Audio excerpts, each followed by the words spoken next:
Hey everybody, welcome to another episode of Thought Leaders. I'm your host, Chris Sheng, and today we've got Scott Leese, who is the CEO and founder of Scott Leese Consulting, but also more importantly, he's a sales guru. So thank you so much for joining us, Scott. What's up, Chris? Thanks for having me, man. Of course, man. Tell us a little bit what you're working on right now, and what kind of companies or individuals are you working with? I run a couple different businesses.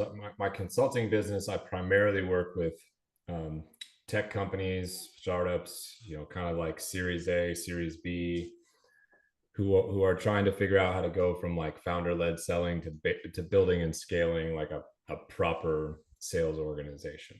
So I've been doing that full time for about 5 years.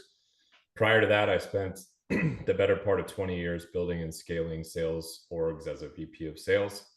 And I've written a few books on sales and sales management. I run a business called Surf and Sales, which is a podcast and a micro sales conference that we host in Costa Rica a couple times a year. Hmm, I also do some coaching for founders and VPs of sales, and yeah, I got my hands in a lot of different things at the moment. very cool. Um, I mean, if I go down your LinkedIn and your whole resume, right, it's got like you've got a very huge list of companies that you've worked with. I know that you've also worked with a few companies that you've helped get to the unicorn level, a few exits there. Um, but can you walk us through like the origination of it all? Like, how did you get involved in sales? How did you know there's something that you like to do or that you were good at in the first place? Yeah, it's kind of a long and winding road, like so many people.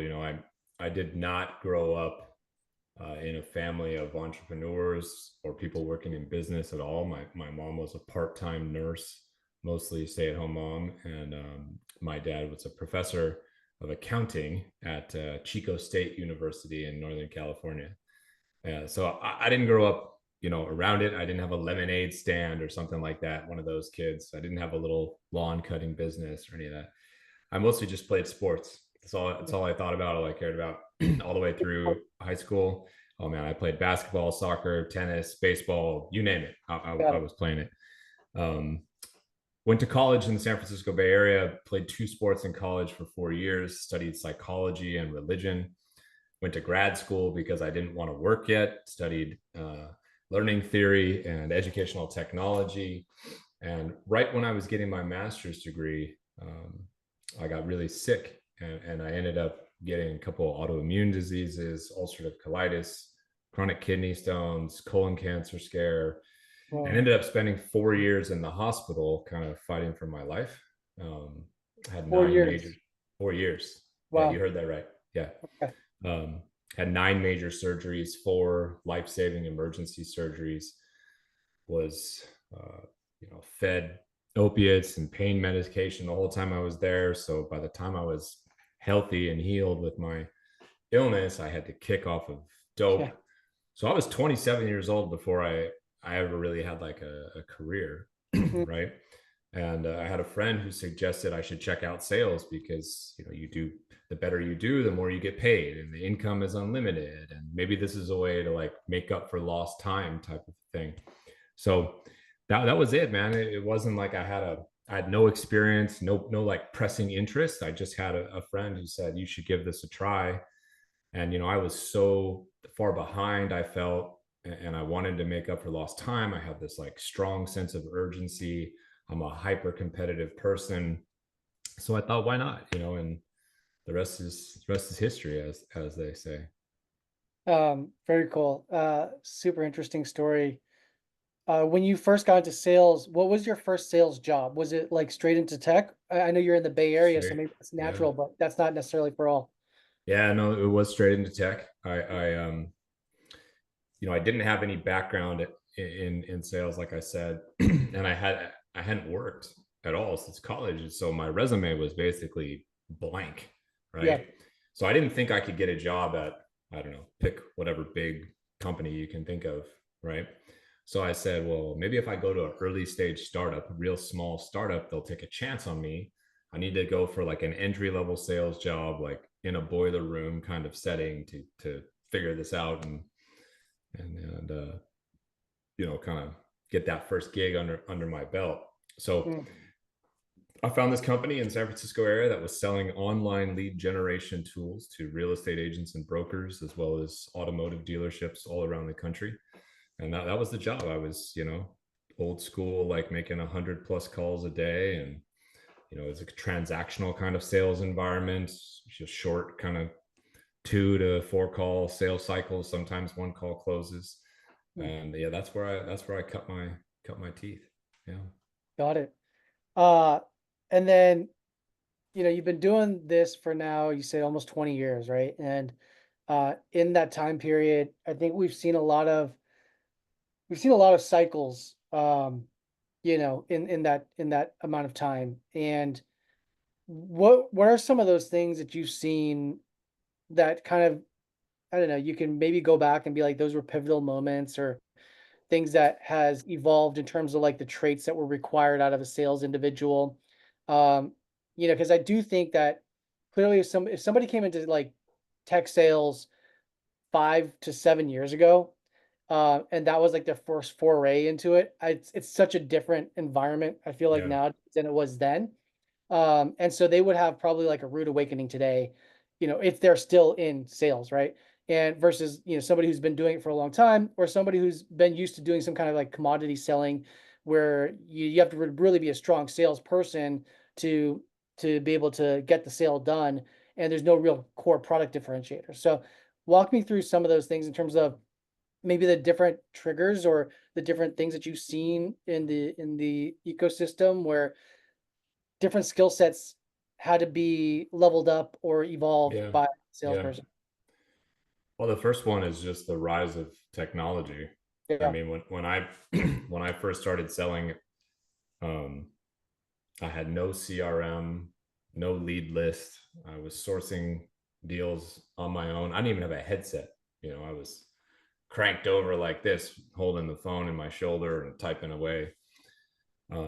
So you go from that world to the AI stuff that we have right now, automating things and creating content for people and all that kind of thing. So, you could get away with 20 plus years ago barely knowing how to use a computer. It's an exaggeration, but you didn't have to use all these tools and interact with them. And now you have all this technology designed to make you more efficient and be more productive and that kind of stuff. So that's the first thing that I think of.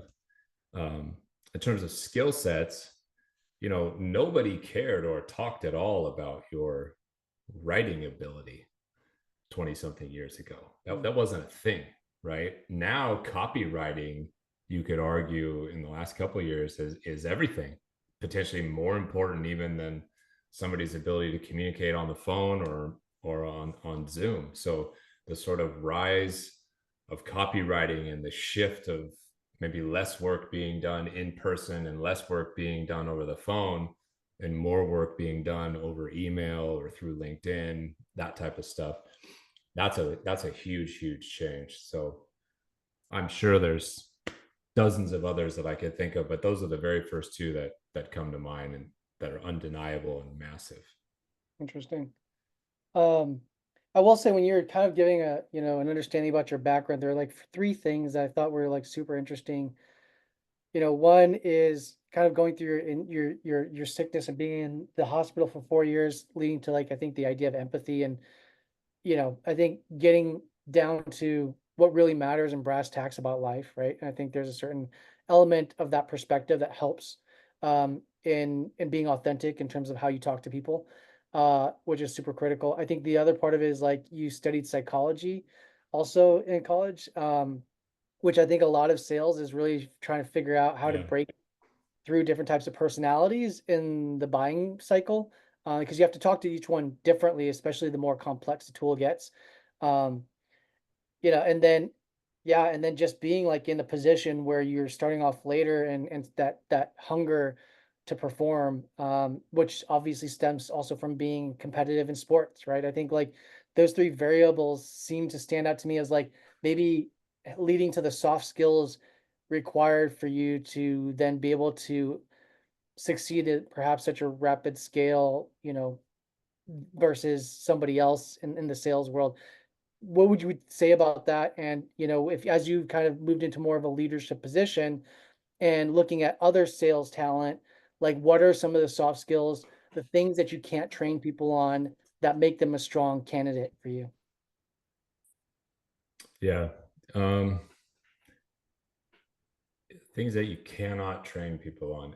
I don't think you can really train somebody to give a shit. Fair enough. Like you have to actually care about your prospects, your clients, your colleagues. You can't, I think gone are the days of the like 1985 greed is good, Wall Street kind of mentality. At least amongst tech sales where I operate, you really have to give a shit. You have to care. If you care enough, it means you'll listen. The second soft skill would be listening skills. I had a call the other day, and this prospect I was talking to, this guy talked for 55 minutes out of the 60 minutes. I'm not kidding, not exaggerating at all. And I was thinking to myself in the moment, like, I wonder if I'm making a mistake here. There's it's one thing to like listen well. It's another thing to let somebody else just talk the whole time. But I rolled with it. And at the end, I was like, oh, this guy might not want to talk to me anymore. He might not think I'm a good fit. And lo and behold, he was like, this has been awesome. You're exactly what I'm looking for. And I'm like, I don't even do anything, you know. Yeah.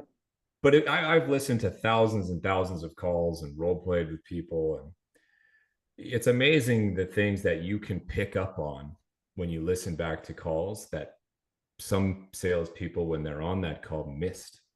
Right? Like you say something and they don't hear it because they're so focused on their own agenda, their pitch, their product, the stuff they want to talk about, that they miss the good stuff. So you got to give a shit. You got to listen really well. I think you have to have a drive and an ambition. It doesn't necessarily have to be a competitiveness with other people, but there has to be something you're competing against yourself. Mhm. Something's got to be propelling you forward all the time to want to do more, to deal with the stress of being in sales, to deal with bosses and the machine of a company that is never happy, never satisfied, no matter what you sell. $1 today, tomorrow you need to sell two. You sell $1 billion today, tomorrow you need to sell two. So you have to have something driving you, some type of why and meaning at your core, and that reason and that why has to evolve. In the very beginning, you might be like, I'm driven like hell to make six figures. Well, then you make six figures, and you better find a new reason, right? I want to buy a house, so I need to save up. Okay, well then you do that. Then what? It's the only way to continue to stay in this game is you have to find new reasons, new goals, new milestones, new things to compete for, either with other people or with yourself. So, those three things, I don't really think you can teach those things. You can potentially kind of help somebody unlock that stuff that is latent in their personality a little bit, call more attention to it. But it's not really a skill you can teach. People either have that stuff or they don't, I think. Yeah. A couple of questions that stemmed when you were talking about that. Number one is just when did you realize that? Because I feel like, as we've spoken to a lot of different types of sales leaders, experts, what have you, there's a kind of like an epiphany moment when, and usually that happens when you're going from like mid-level to like senior leadership. And because when you take on a leadership role, it's very different in the sales world than being like a great individual contributor, right? It's like it's a different skill set. You have to be able to interact with people, and you're taking a different, it's a very different role than just kind of like exceeding quotas and padding your bank account for whatever. uh so a lot of things that you mentioned, I think are super critical, especially not just for an individual contributor, but also like to elevate your game and to evolve into more of a senior role. um and some of those things I think comes from like, the listening comes from confidence. I think a lot of the times we see like junior salespeople where they don't have that confidence, and so they're just thinking about the next thing, or trying to figure out how to answer something that somebody's talking about in real time versus like truly being present. Um, I know that I've gone through that in, in various chapters of my life, but is that something that you noticed, and if you can pinpoint back to when that maybe evolved for you or you matured into that? Well, the on the listening front, the confidence is a good word for it, but I also think you just really need to know your stuff. Mm, When you don't know when you don't have good business acumen or good understanding of the challenges people are dealing with, you don't know your own product very well or your pitch very well, you hyper fixate and overthink on what you're supposed to do next and what you're supposed to say next. And when you have all that knowledge in spades, you're not worried about that. I'm not thinking about what I'm going to say next. I'm listening to Chris. I'm paying attention to Chris. And the more Chris talks, the more ammo I have that I have at my disposal to learn what's going on and, try to assist and try to help and whatnot. So, there was a moment where I kind of like clicked for me in my first ever sales job. And I thought, I've got this, and as long as I keep doing what's working, sky's kind of the limit. Right. And to me, it all stemmed from kind of knowledge and confidence. Did I know my industry? Did I know my product? Did I know our process? Do I know our pitch? Then I got nothing to worry about. Right. And you combine that with the perspective that I had, at least, of, I just got done dealing with the hardest thing I've ever, hopefully, that I'll ever go through in my whole entire life. But what am I afraid of? What do I have to worry about? You think I care if I get fired, man? You gonna hang this job over me? Fuck off. Like, come on, dude. That's not a problem at all. Right? I'm gonna miss quota. Oh well, I'll find another job. I'll do something else. And when you have that perspective, what is there really to worry about? It's very liberating and very freeing. And you no longer have to live in fear, right? And you can work your way through the world knowing that no matter what happens, you're going to be okay. Um, so that combination of perspective and knowledge, those things I think kind of tip the scales a little bit your way and allow you to, the noise in your head to kind of calm down and quiet down, and then you can do a better job of paying attention to what's going on, around you. yeah. I mean, that perspective that you mentioned, I think is like, that is something that I think it ends up becoming like a chip on your shoulder, I think, to a certain degree, and whether it's something you go through personally or you experience a loss or some crazy, tragedy or Yeah. obstacle in your life, those are things that I think impact us psychologically that, can im can help performance, if you can get over that hump, right?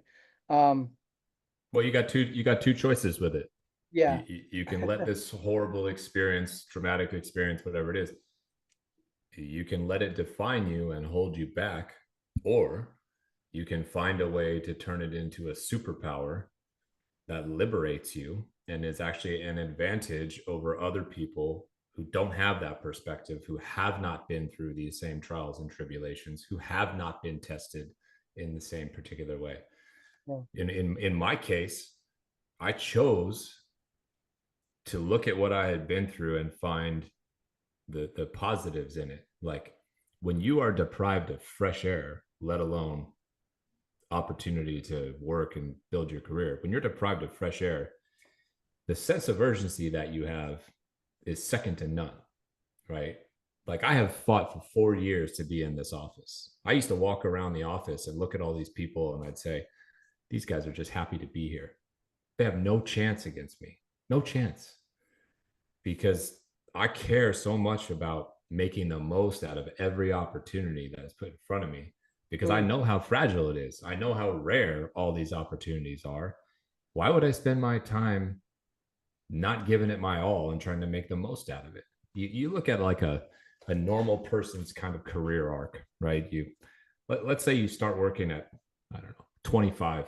You go to grad school or whatever, you start working at 25.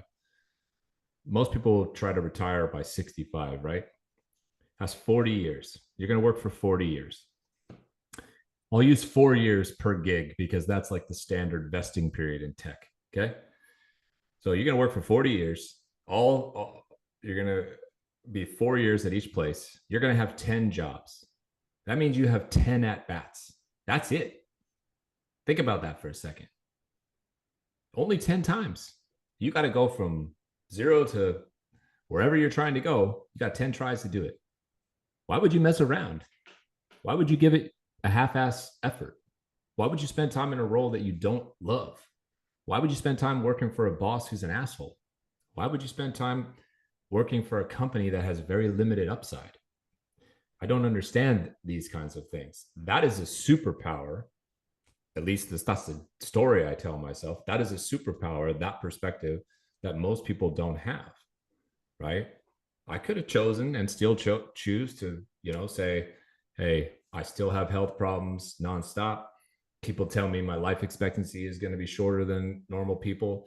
I'm in pain every single day. I have to take medication every single day. All of these things are real still. I don't focus on those things. I'll focus on the things that I deal with every single day and have dealt with that make me stronger than the average person, that give me advantages that they don't have. That's a choice. And we all have that choice. That's true. It's very true. Um, yeah, I love that. I mean, you definitely turned it into a superpower, and I think owned it and used that perspective shift to really excel in terms of what you ended up being and doing. Um, I'm curious as to, you mentioned that you do quite a bit of like, founder-led sales teams and coaching them into building out sales processes. I do the same thing. I help, a lot of early stage companies in that front. I feel a lot of the times too, it's also playing a psychologist because you are trying to Sure.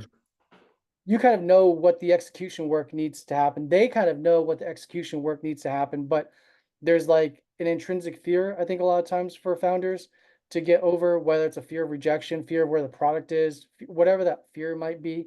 And a lot of times I'm trying to diagnose where the fear is to help them try to overcome it in these like minutia, like baby steps, so that it doesn't feel as if it's like this big undertaking.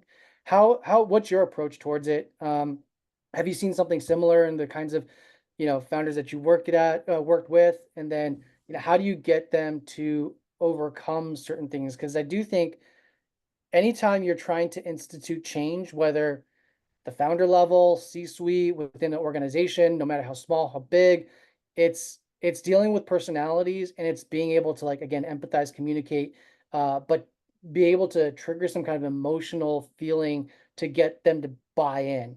And it's not even about like the table stakes is to know what to do when they're bought in, but to like figure out how to do it effectively and communicate it so that they buy into the change.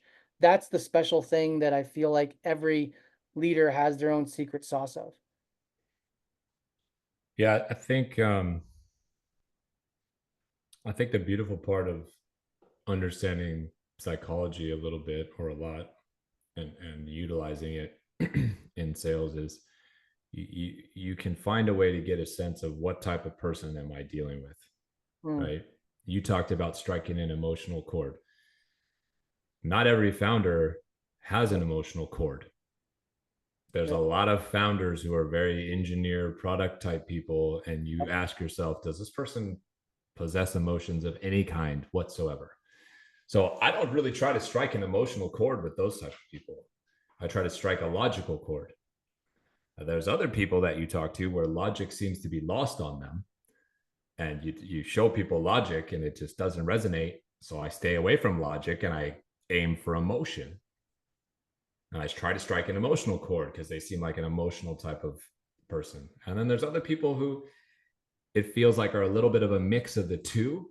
And if you only sell on emotion or only sell on logic, it doesn't work. But when mhm, you combine both of them, now all of a sudden they kind of light up, right? And understanding basic human psychology, I think, is really helpful in trying to kind of understand or diagnose like your prospects, your buyer persona, your colleagues, your teammates, your boss, all these kinds of things.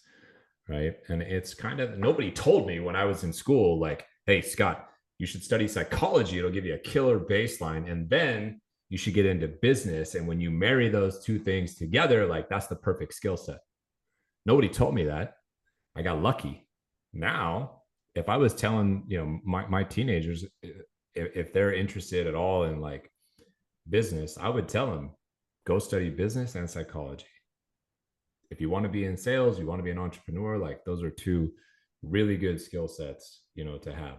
The only other skill set that I think is as powerful probably is like computer science and Yeah. being an engineer. You do all three of those things and you're like unstoppable ultimate warrior, like Iron Man, right?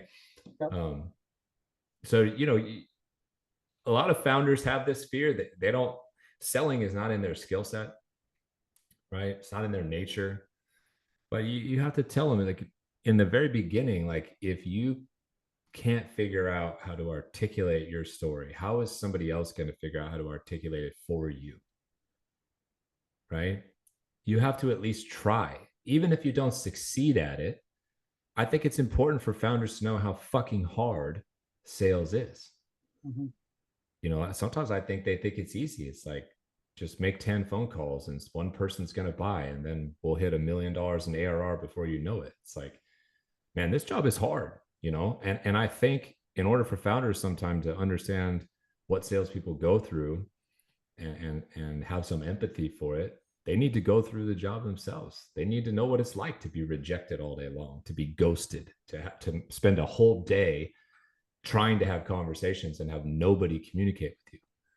They Hmm. need to know what it feels like to have somebody say, send over that contract, Chris, I'm going to sign it.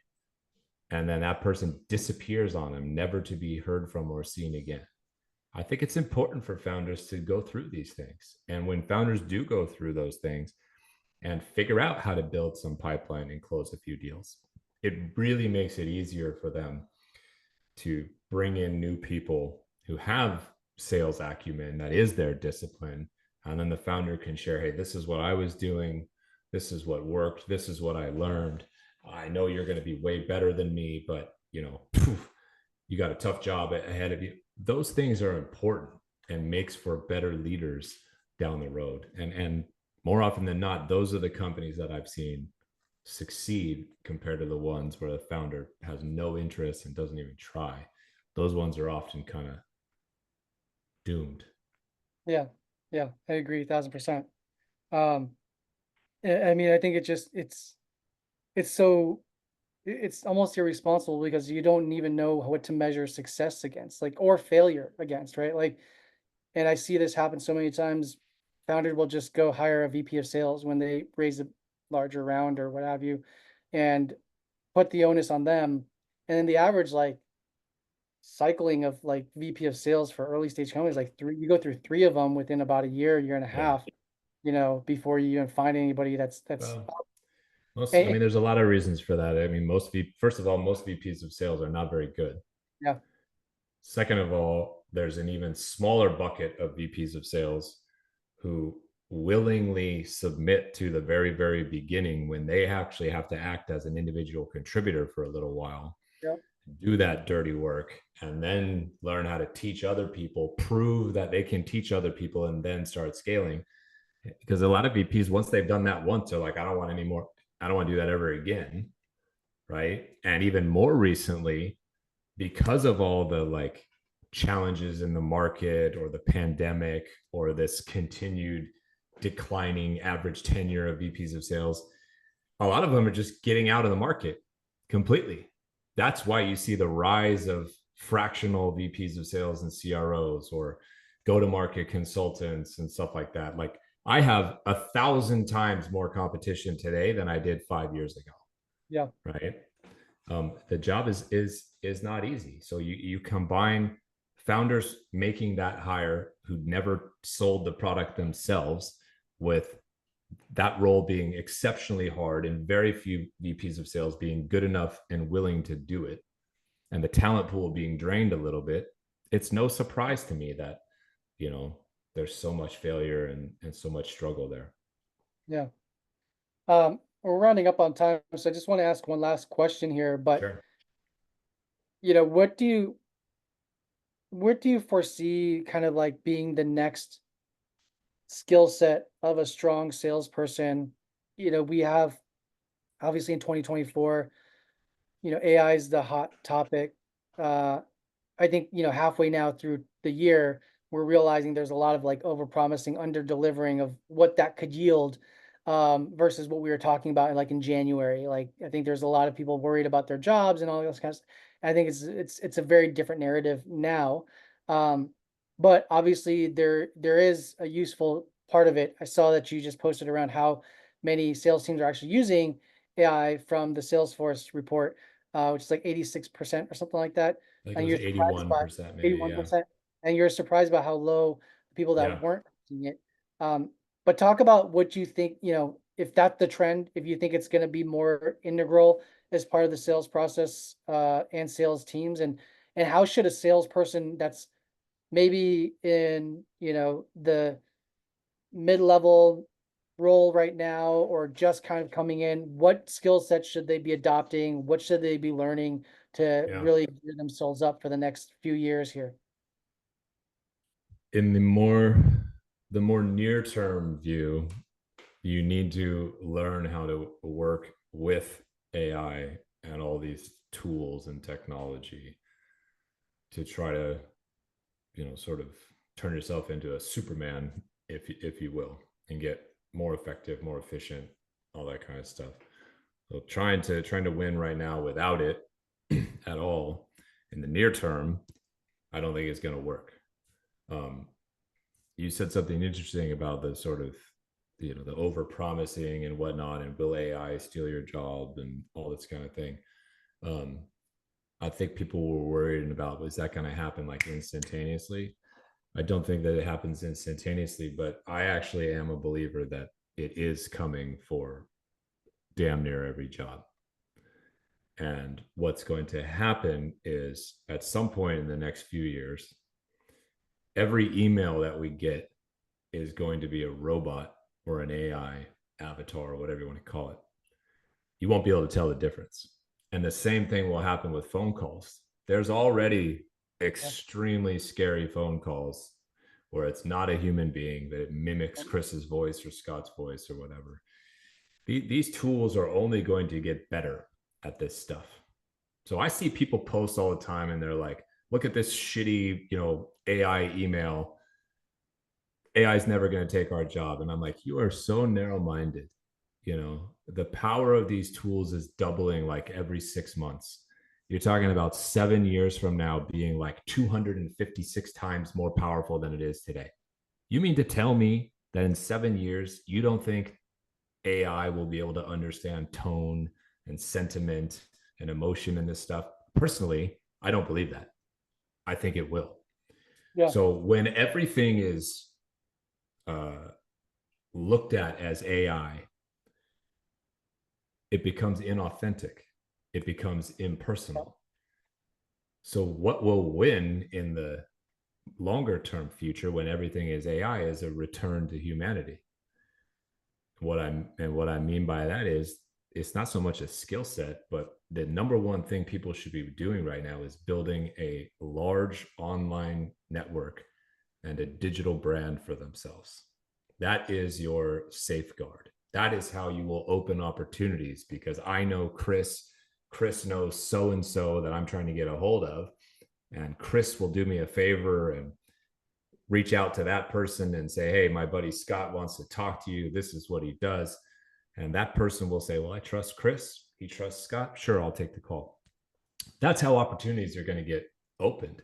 And we're going to have to return to getting face to face with people. That's the only way I know I'm really talking to Chris, is if we're face to face and I can look you in the eye and shake your hand. So you're going to have to craft and create experiences, right? Super creative things that cannot be replicated by robots, basically. And I don't think that people want to think about this too deeply, because it's very scary. It Nope. it threatens your career and your ability to potentially provide for your family and all that kind of stuff. And so people get pissed off when I talk about this stuff. and the claws come out, right? I think they're backed into the corner. And when people are backed into a corner, they get scared and they get aggressive. It does not mean that I'm wrong just because people are yelling at me. It is not in my self interest for any of the things I'm saying to be accurate. I would love for everything to stay the way it is or go back in time to the way it was. But that's not how I see it progressing. So I'm in the same boat as everybody else. I have to figure out how to adapt and evolve my business, all of my businesses that I'm in, to prepare for this world that is coming. So direct answer to your question, what's the number one thing people can do to prepare to be a good salesperson in the future? Start building an online network and a digital brand right now, because that's how you're going to unlock opportunity. Mm. On that note, I want to say thank you so much for taking the time, Scott. That was great. I You're appreciate welcome, you man.